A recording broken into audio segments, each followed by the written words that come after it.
You can feel the tectonic plates shifting in the world of technology, can't you? This intense, almost palpable race in artificial intelligence. Oh, absolutely, yeah. It's not just about innovation anymore. It feels like a really high-stakes competition for global leadership. It really does. So today, we're plunging right into the heart of this AI arms race. Right. And the critical question we're trying to dissect is China, with its, powerful state-backed initiatives like DeepSeek, truly ahead? Right. Or does the U.S., fueled by the incredible dynamism of its private sector giants, OpenAI, Scale AI, companies like that, still hold the dominant position? That's the defining question right now, isn't it? Yeah. And the answer is, well, it's far from straightforward. We're seeing two fundamentally different models really vying for supremacy here. Okay. You've got China's top-down, government-directed approach, like with DeepSeek. That gives them significant advantages, focused resources, national strategy alignment. Thanks, Ed. But then, conversely, the U.S. ecosystem thrives on that rapid iteration, that often disruptive innovation that comes from its independent, competitive private sector. Right, that sort of Silicon Valley model. Exactly. Yeah. So our goal in this deep dive is to really understand the current balance of power and, crucially, the likely future trajectory of this intense rivalry. Absolutely. And to get a clear picture, we really need to examine the crucial battlegrounds. First, I think the foundational infrastructure, those incredibly powerful GPUs that are basically the engines of advanced AI. Workhorses, yeah. And then the speed of development, the agility and efficiency each side is showing in innovation. Data control is another huge one, who actually possesses and can leverage the most valuable training data sets. Critical. Absolutely critical. And finally, we have to consider the profound national security implications. This isn't just a tech contest, right? It's about shaping the future global order. Couldn't agree more. Okay, let's dive into the nuts and bolts then, starting with infrastructure and that critical GPU bottleneck. Right. The role of high-performance GPUs, well, it just can't be overstated. Think of NVIDIA's A100 and especially the newer H100. They're the essential fuel for training these massive AI models. Yeah. Their ability to do parallel processing at scale, that's the bedrock of modern deep learning. What's fascinating, and maybe a bit of a strategic gamble by the U.S., is this attempt to control China's access to this fuel through export restrictions on these advanced semiconductors. Which started back in, October 2022? October 2022, yeah, and they've been expanded since then, specifically targeting chips optimized for AI's intense computational demands. Performance density is the key metric they're looking at. Right. So it's not a simple ban on everything. The U.S. Bureau of Industry and Security, they've been quite precise, using these metrics like total processing power per die size, which lets them target those AI-centric chips while trying, I guess, to avoid impacting less advanced stuff. But as you'd expect, China hasn't just sat back. Not at all. They've adopted a multifaceted approach to get around these restrictions. Okay, like what? Well, we've seen reports of Chinese entities exploiting legal loopholes. They developed slightly less powerful but still capable chips, like NVIDIA's 800 and H800. Those were designed specifically to stay just under the U.S. regulatory limits. The compliance chips. Exactly. But beyond that, there's a less visible but likely significant effort involving third-party intermediaries and, quite alarmingly, a growing network of illicit smuggling. Really? Even the top-tier chips? Yeah. By early 2024, intelligence was suggesting that even highly restricted H100 GPUs were being actively smuggled into China. It really underscores the desperation and the strategic importance they place on getting this hardware. Wow, it really does. And this brings us to DeepSeek. They publicly stated that their V3 model was trained using, 2048 NVIDIA H800 GPUs? That's right. Requiring over 2.7 million GPU hours at a cost of around $5.6 million. And that's just for that specific training run, not prior research. That's a substantial amount of computing power. It is, but there's more to it, isn't there? I read something suggesting they might have access to way more. There is. Here's where it gets really interesting. There are whispers, fueled by reports like one from SemiAnalysis, suggesting DeepSeek's actual access to advanced GPUs might be far, far greater. How much greater? This report cited anonymous industry sources claiming they could have access to as many as 50,000 Hopper generation GPUs. That includes the highly sought-after H100s. 50,000? 50,000. If that figure is even close to accurate, it represents a truly massive compute infrastructure, potentially rivaling some of the largest deployments right here in the US. That's a staggering number. If that's true, How does that kind of resource potentially shift the balance in this AI race? Well, it would be a significant advantage, obviously, allowing for faster training of even larger, more complex models. It also raises, serious questions about how effective the current export controls really are. Definitely. However, even DeepSeek CEO Liang Wenfeng has publicly acknowledged that the U.S. bans on advanced chips are their biggest challenge. He's actually noted that Chinese companies often have to use 2 to 4 times the computing power. Because they're using the H800s instead of H100s. Exactly. Relying on H800s instead of the more efficient H100s to get comparable results.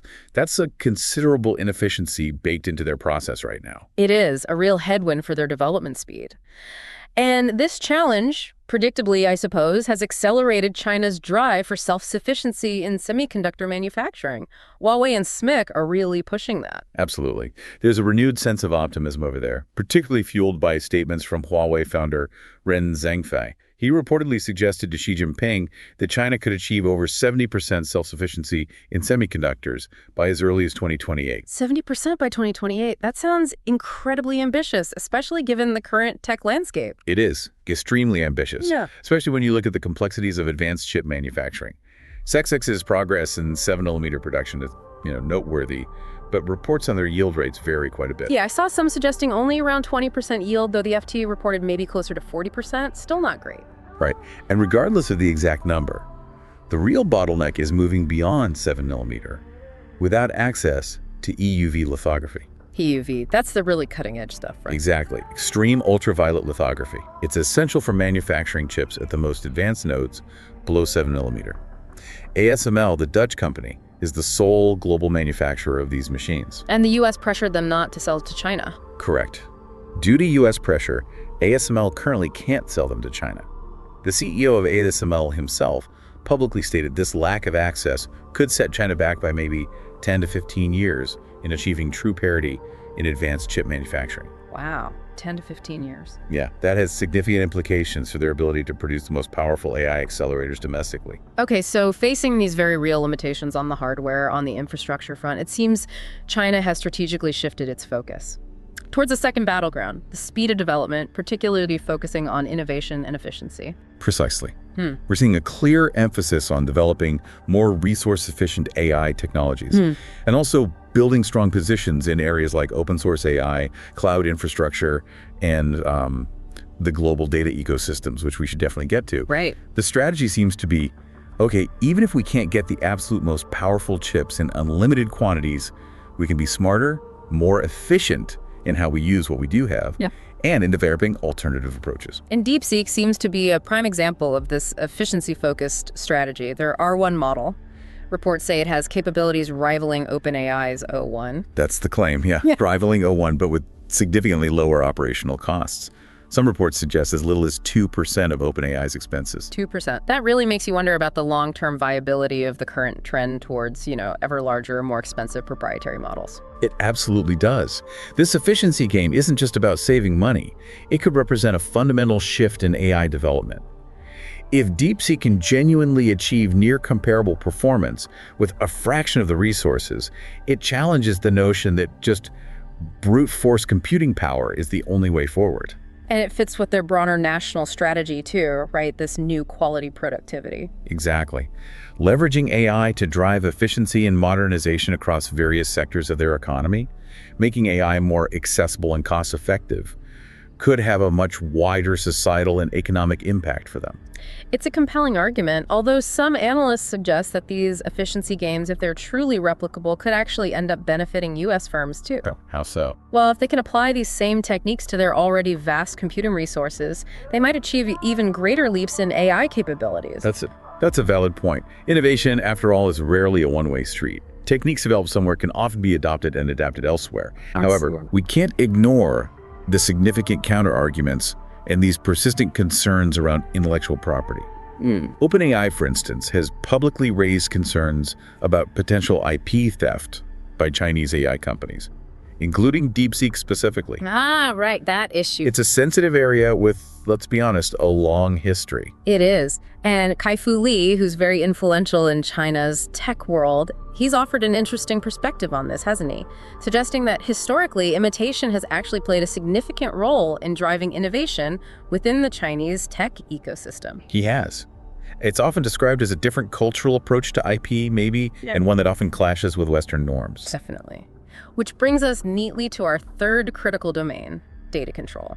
We've talked about compute power, but data is the indispensable fuel these AI models learn from. Absolutely. Can't have one without the other, really. And this is an area where many believe China holds a potentially decisive strategic advantage. The concern is, as I understand it, that the very U.S. restrictions meant to slow China's AI progress might unintentionally backfire. They could push other nations towards Chinese cloud providers. How?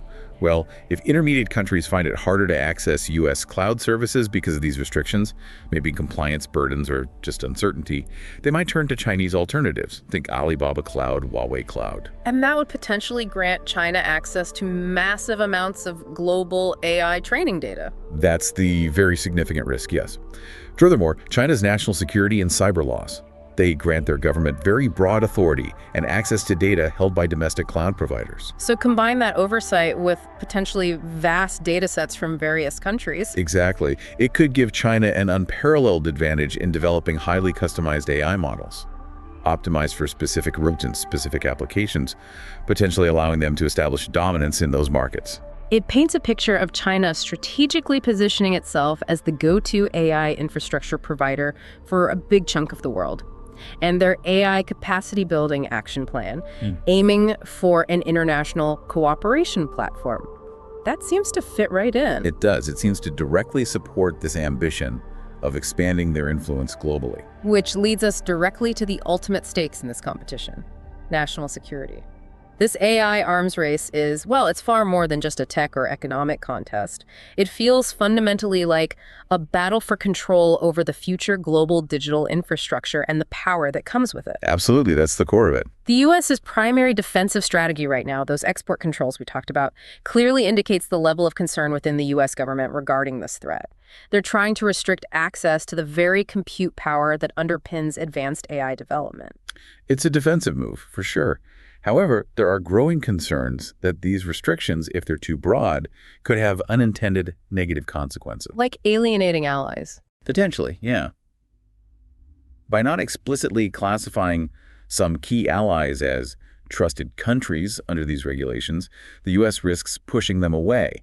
And it could potentially push those hedging nations, the ones trying to keep a foot in both camps, U.S. and China, further into China's orbit. And China's Digital Silk Road initiative seems perfectly designed to capitalize on that dynamic, doesn't it? Offering a whole suite of tech solutions, maybe bundled with attractive subsidies. Making them a very appealing alternative for many countries. It's a holistic strategy, really, aimed at building a global technological dependency, or at least influence. It is. And the potential downside for the U.S. here is significant.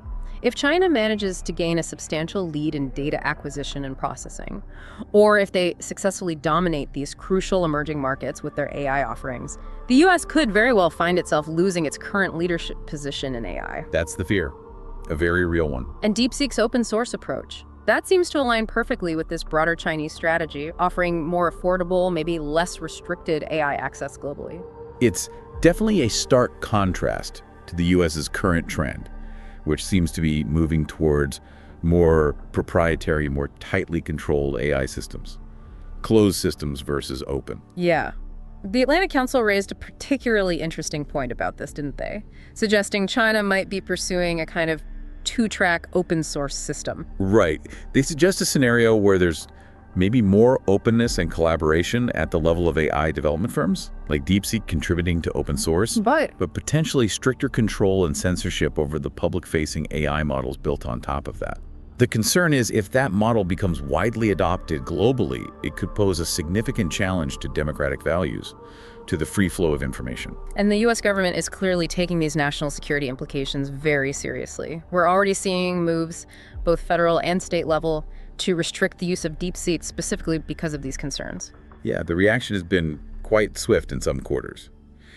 And from a, say, Center for Strategic and International Studies, CSIS perspective, the prevailing view seems to be that this AI race isn't about some abstract notion of fair play. Especially given China's history. Especially given China's well-documented history of IP theft and state-sponsored industrial espionage, it just underscores the high stakes and the fundamentally different approaches, the different ethical frameworks maybe underpinning this global competition.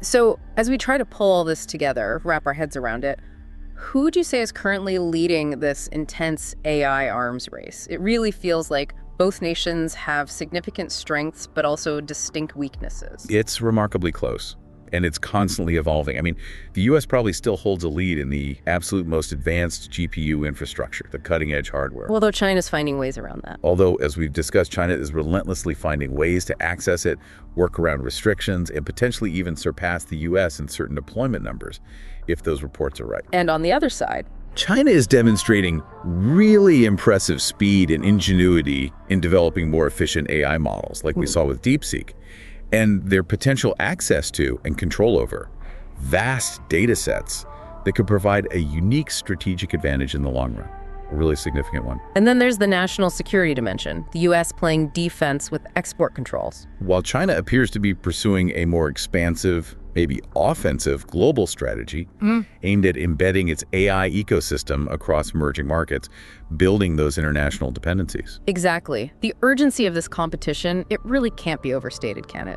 The decisions and innovations made in just the next few years, they feel like they could fundamentally reshape the global balance of power. No question about it. It truly does make you think. Given this incredible pace of technological advancement and the profound strategic importance of AI, what unforeseen breakthroughs, maybe, or geopolitical shifts could ultimately determine which nation secures a lasting lead in this AI arms race? That's the multi-trillion-dollar question, isn't it? It is. And what role will international collaboration, or perhaps more likely, the increasing fragmentation of the global tech landscape play in shaping this future? It feels like we're only in the very early stages of a competition that will define the 21st century. Absolutely. It's definitely a crucial area for all of us to watch closely, this delicate interplay between national security, economic competitiveness, and the future of technological innovation on a global scale.